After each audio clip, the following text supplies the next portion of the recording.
Mais moi, c'est sûr que comme aidant, j'étais vraiment à la recherche de trucs, de moyens, de comprendre davantage la maladie. Parce que comme aidant, tu te dis, bien, de quelle façon est-ce que je peux aider?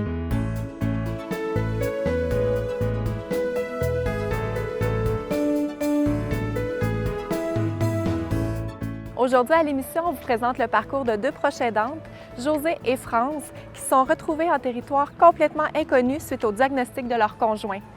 C'est grâce au Hameau des Cultures, un centre de jour innovant qui offre des services pour les personnes atteintes d'Alzheimer ou autres démences apparentées, ainsi qu'à leurs proches, que ces femmes ont pu retrouver le contrôle de leur quotidien. Je vous souhaite une bonne écoute.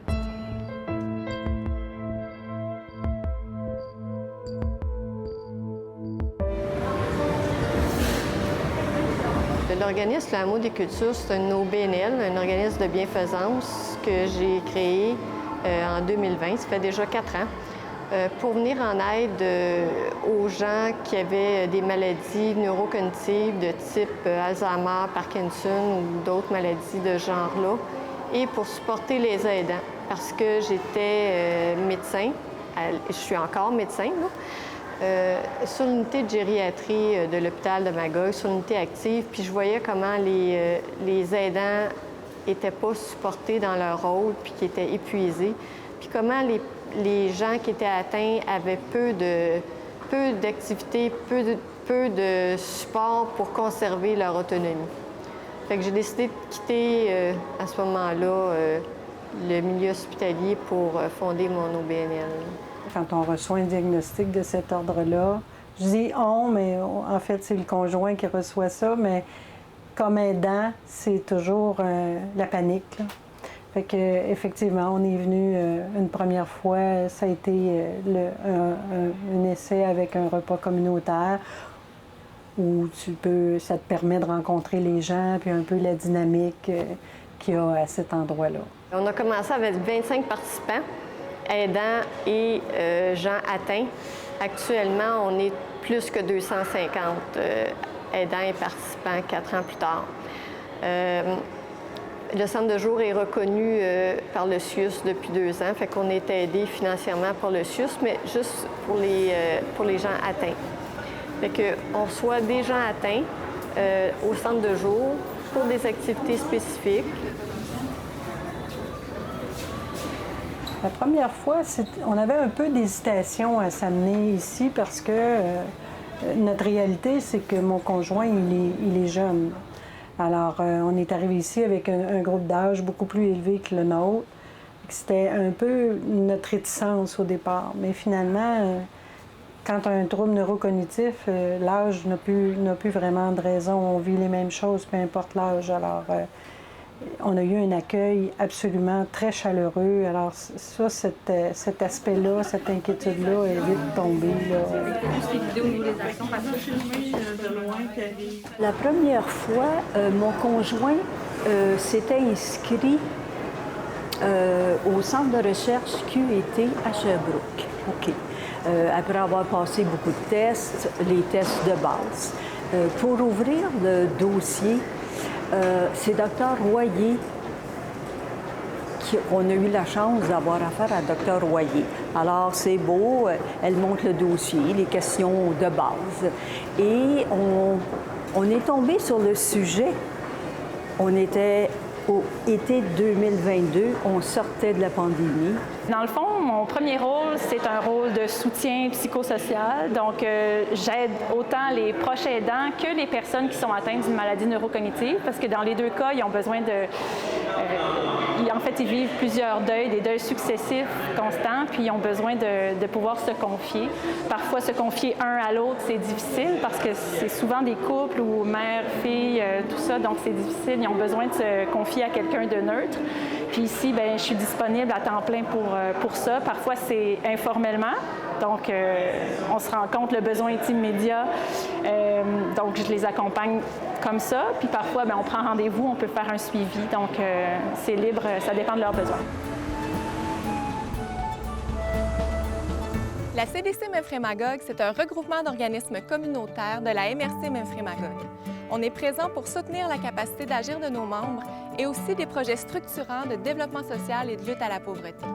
En ce moment, on n'a jamais eu autant besoin de se connecter les uns les autres et de connaître les services disponibles. Il n'y a pas de meilleure initiative que l'UMIC pour partir à la rencontre des gens, de notre population, mais surtout des organismes communautaires du territoire. L'UMIC, c'est l'unité mobile d'intervention communautaire, un projet concerté et innovant porté par Zone Libre et Équipe Ressources Relais. C'est un milieu de vie offert aux OBNL pour permettre à leurs intervenants d'aller à la rencontre des gens sur tout le territoire de Memphrey. L'autobus se déplace aussi dans les événements pour sensibiliser, informer et accueillir l'humain sans jugement. Embarquez avec nous et laissez-vous transporter.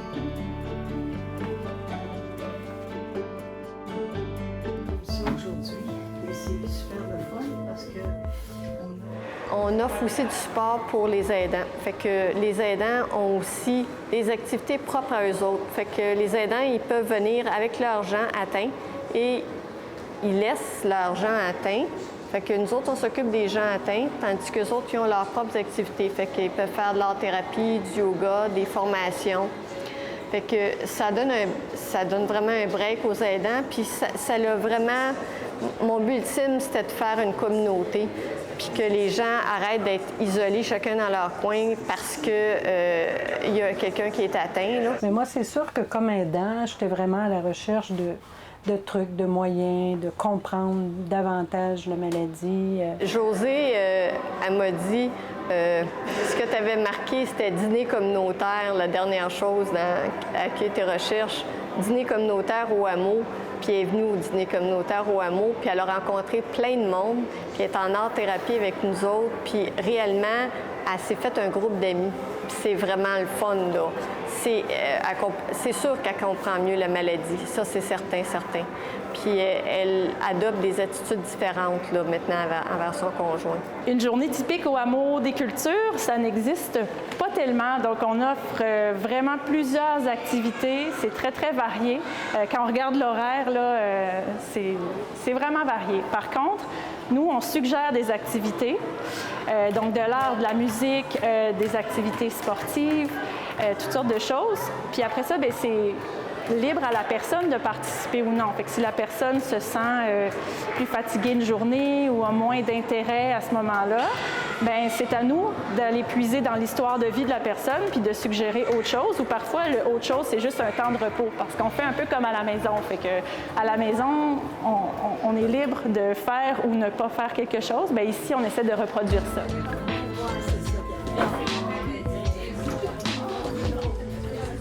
On aime de raviver des souvenirs, mais on ne veut pas raviver n'importe quel souvenir. Fait que l'histoire de vie permet de savoir aussi si la personne a un passé traumatique quelconque, mais on ne va pas aller là-dedans. Ça nous permet d'éviter parfois certaines discussions qui pourraient être sensibles. Puis au hameau des cultures, tantôt on parlait d'une journée typique. En fait, notre mission première, c'est le bonheur. Fait que qu'est-ce qui va rendre monsieur ou madame heureux aujourd'hui? Bien ça, c'est puisé dans l'histoire de vie en partie, puis aussi en respect de sa personnalité, de ses capacités aussi, ses capacités préservées. Donc, on ne va pas suggérer quelque chose qui mettrait la personne en situation d'échec, si on veut, en proposant quelque chose de trop compliqué. Fait qu'on essaie de doser, on est constamment en ajustement parce qu'aussi, les maladies neurocognitives, bien, c'est dégénératif. Donc, la personne aujourd'hui va peut-être être bien différente dans quelques semaines, mois, années. Fait qu'on doit toujours s'adapter. Serge et moi, on a des activités de yoga. Lui, avec son groupe, c'est plus du yoga assis, puis moi, c'est du yoga plus couché à terre. Et il y a surtout des formations que moi, j'apprécie beaucoup, des formations pour nous faire comprendre dans quel bateau on est.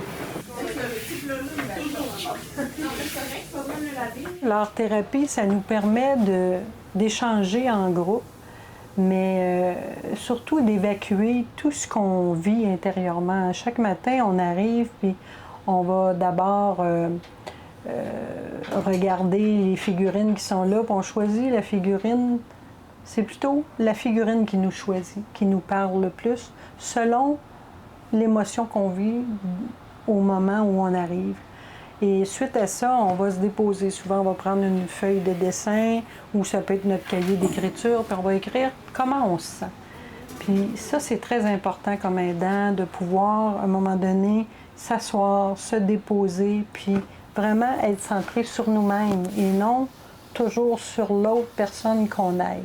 Et en même temps, la thérapeute nous amène par des exercices à évacuer des choses, ce qui fait qu'on ressort de là le cœur léger à chaque semaine. Là.